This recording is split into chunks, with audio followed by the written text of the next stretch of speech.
Well, one thing, and I did discuss it with Corporation Counsel, with Attorney Pinter, is that the way I changed the motion in a strict setting wouldn't have been appropriate, because this is a recommendation. Yes, normally there'd have to be an amendment to the motion, but as this is a recommendation, less formal, the motion, along with Mr. Levy's recommendation that was accepted by the second, is to accept the elimination of the position of city clerk and the establishment of a legislative assistant, but that legislative assistant be appointed by the council president, subject to all the union requirements, statutes, and ordinances.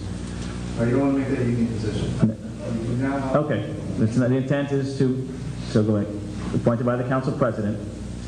The individual must pass the civil service exam and score within the appropriate number on that list, and may only be removed for cause, which is currently the case for civil servants. And then finally, to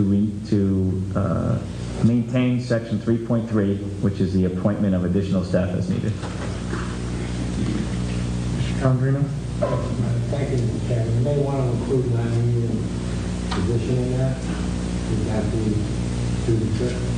Well, you know, the problem we're going to have is the union's going to make a play for that position. So that's why it really should be a mayoral appointee, because once you take that out of the appointed position, it's a council appointment, they're very well come in and want to make a play for the position.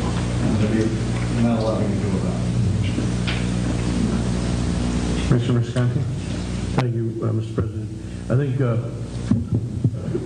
Councilman Sadi has the right idea and everything, but I think the mayor also has a point that we may not want this person to be a union, to get involved with the union, and maybe perhaps that's something we need to take a look at. That's how we can get, if we can get around that part of it. Thank you.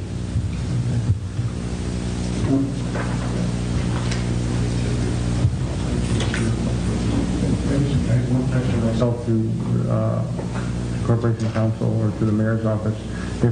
If the test is run civil service, would that automatically head the person towards the direction of being a member of the union just by nature of the process of hiring? I think that I think what will happen is we'll end up having to negotiate over that position, whether or not. That's, again, the reason why we wanted to leave it as a mayoral appointee with confirmation by the council at a 2/3 level. Because, you know, and testing is not necessarily a problem. You know, you could set up your own, we could set up our own testing methodology, even if we wanted to have an ad hoc committee serve as a test to do final interviews or however, you know, then make a recommendation to the full council as a whole, you know, under my letter as the final recommendation under my appointment. But my concern is that by taking the appointing authority away from the mayor, even through a tested process, very well could end up placing this position in the union. It'll be scored, and then, you know, there's a whole other set of rules that apply to the employment. And I don't know if I think it's no disrespect to our unions, they're terrific, but there's a flexibility here, night meetings, things like that you're going to need out of that position that are going to become problematic. That was why we left it as an appointed position. Thank you, Mayor Bellman.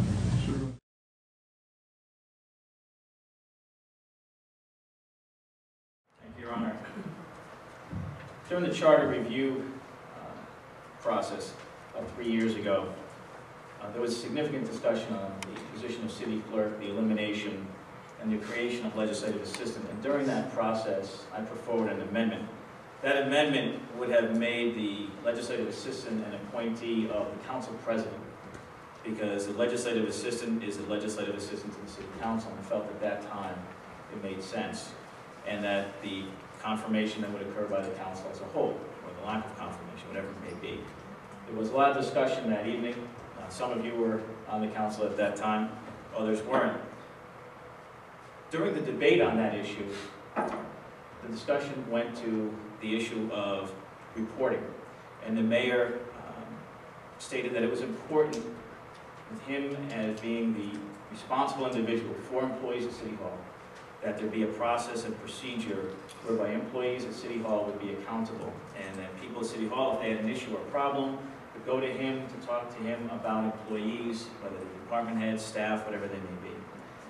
And it was one of the reasons behind having the charter revision have it as a mayoral appointment, not a council appointment, because Mr. Cowell or whoever may be council president is not here those many hours, sometimes 24 hours a day. The amendment was defeated, but during that discussion, there was also an issue of what type of vetting. This would not be a civil service tested position. However, there was discussion, and there were statements made, and the mayor and I have discussed this in the past few days, and we had different, well, I have a different interpretation of what he said than what he stated was his intent, but what I recall was an explanation that the person appointed would go through some sort of vetting process, that there would be some testing methodology. The council could have an ad hoc process to review this. Maybe the mayor would have that come with a few people, 3 or 4, that would be the top choices, and then the council could pick them and make the final recommendation. And you can look at the video, and it's all there, those statements. Now, the mayor said that that was not his intention at the time, that that would have been if it was an open position, an open seat, not somebody who was currently in that position. And I can't go into someone's mind and see what their intent was, to take them at that word. So that's a disagreement. That was my feeling the whole time, that there would be some sort of vetting process. I still believe that there should be some vetting process, not just a vetting process, but we're establishing precedent here, a procedure for future councils to review a mayoral appointment and confirm that person, whoever it may be.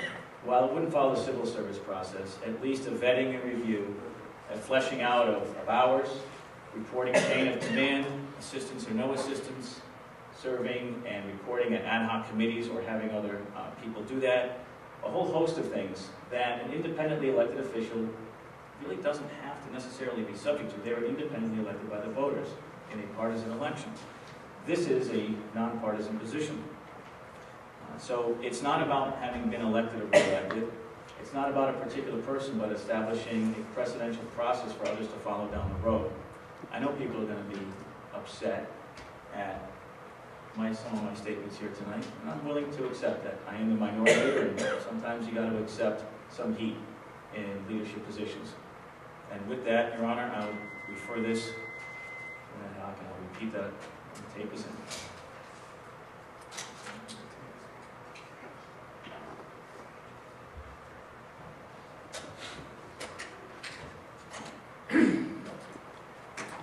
With that being said, Your Honor, refer this to an ad hoc committee. Thank you. Motion's been made to refer this item to an ad hoc committee. Ad hoc committee shall consist of the following: Mr. Cavo, Mr. Seabury, and Mr. Visconti. Mr. President, would you hold the gavel for a second? I just want to take a quick second to address this issue at the end of the meeting. I'm putting Mr. Cavo in the chair. Let me just be very clear, folks. The charter is clear about this appointment. The charter doesn't say this ad hoc. The charter doesn't say that we have a vetting process. The charter says that the mayor brings the appointment, and the council shall, by 2/3 majority, confirm or deny this appointment. It says. Whether or not there was debate and discussion in that process, and I'll be the one to speak my words. I'm going to say clearly to you, prior conversations leading up to this moment tonight, you didn't raise this issue. But there was issues about, well, what are the hours would be? What would be some of these other things about what Ms. Natale would be doing? That was the big issue with the caucus, and I understand that. But the reality is that at the end of the day, the charter is the controlling document of this appointment.